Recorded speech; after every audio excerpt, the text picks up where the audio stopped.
Be careful when you take the meaning of a text message to heart.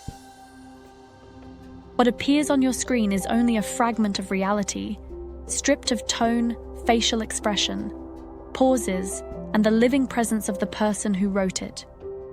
Without these cues, your mind rushes to fill in the gaps, often not with truth, but with your own fears, insecurities, and expectations. In many ways, we end up reading ourselves more than the other person. Why didn't he reply sooner? Is he with someone else? Is he playing games? Or he doesn't care anymore?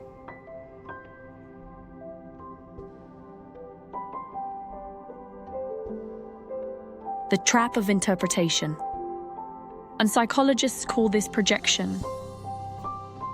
We project our inner world onto the words. A simple okay can feel neutral if you're calm, but cold and dismissive if you're anxious. The text hasn't changed, your state of mind has. Fine, said in person with a smile, it means contentment, but on a screen, the word fine can drip with irritation you only imagine, or feel like someone's had enough and is ready to change the subject. The word sure meant as agreement, but on screen it may be misread as reluctance or sarcasm. Most of the time we're typing fast, no question marks when asking. Sloppy grammar, cultural gaps, age gaps. And suddenly, your text gets lost in translation. If you write coming without a question mark, he will not know if you are coming or if you are asking if he is coming. But the king of all bad texting habits, the one that cuts the deepest, is the silent treatment. We can't deny it. Some people do use the silent treatment on purpose, but most of the time, that message you're waiting for never comes, not on purpose, but simply because the other person is busy or asleep. But in the absence of context, silence becomes rejection in the receiver's mind. Another problem, and more often than you think, the text you are contemplating over wasn't meant to stand alone. It may have been a direct reply to something you sent earlier. Pulled out of its original thread, its meaning changes entirely. And often when we text, we scroll back to something from 4 messages ago and end up replying to that instead. That's fine. Could simply be an answer to, should I grab groceries on the way home? Not a verdict on you or your relationship. Philosophy of shadows.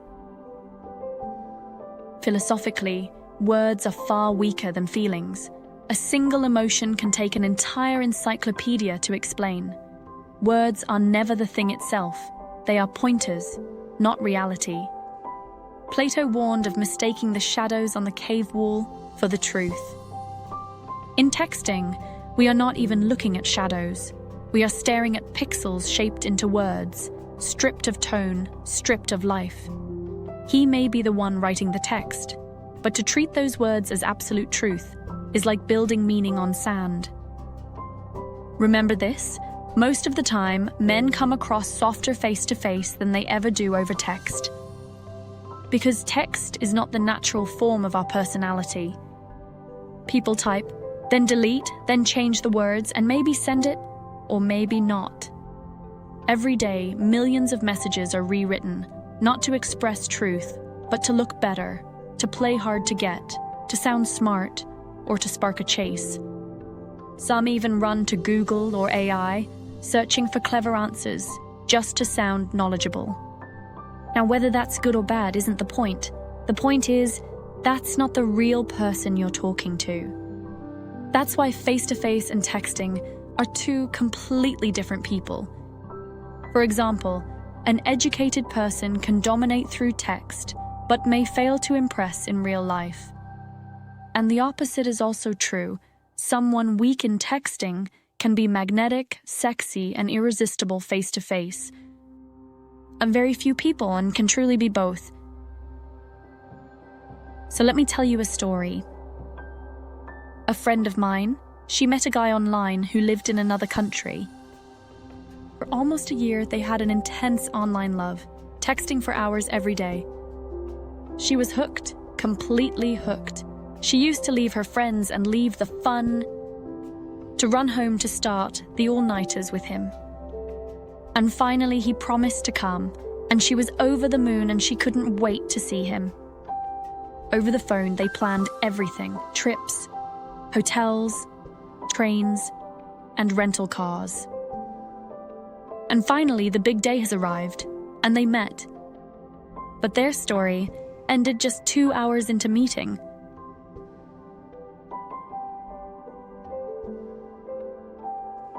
One year of non-stop texting was shattered in just 2 hours face-to-face, and 1 year of fantasy collapsed in 2 hours of truth. On the very first day, face-to-face, she left him. Midway to a tourist destination, she turned around, came back to the city alone, crying. And he continued his vacation alone. Weeks later, when she came out of her depression, she explained why. She was crushed, disappointed, and she felt cheated by his looks, by his attitude, by his personality, even by his mannerisms. Everything about him was a letdown. It was as if he was a completely different person. The rosy image she carried in her mind was built on nothing but texting, on filtered words, on carefully chosen replies, on meanings she herself enhanced, meanings that fed her fantasy. In the end, he was everything. His texting never revealed. Human behavior is layered. Research shows that the majority of meaning in communication comes from non-verbal cues: the raised eyebrow, the softness in the voice, the rhythm of pauses. The looks, the smell, and the actual presence. Strip all that away, and what's left are bare words, just the silhouette of the person behind them. The brain, uncomfortable with ambiguity, rushes to complete the picture with stories. Unfortunately, those stories often reflect our wounds, our fears, and our insecurities. The stakes today? And here lies the deeper danger. Texting is now the prevailing form of communication. Couples, families, even professional relationships often rely more on text than on phone calls or face-to-face conversations. That means a misunderstanding over a single message can escalate into conflict, distance, or even the collapse of a relationship. Think about it. A partner sends, "I'm tired." One person reads compassionately and understand, "I guess he had a long day."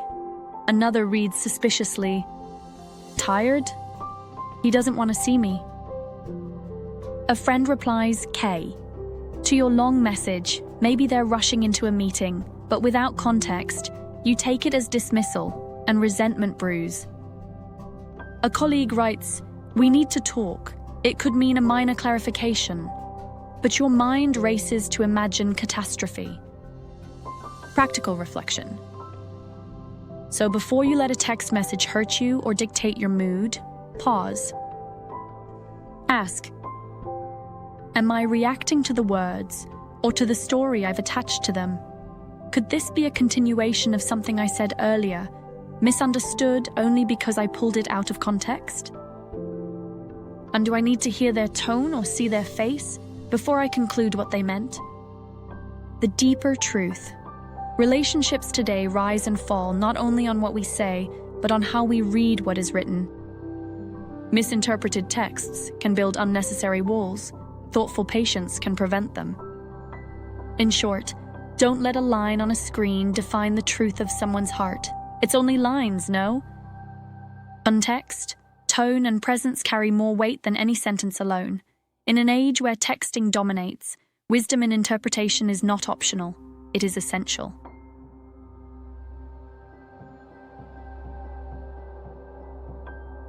If you liked this video or any other one on this channel, please like, share, and subscribe.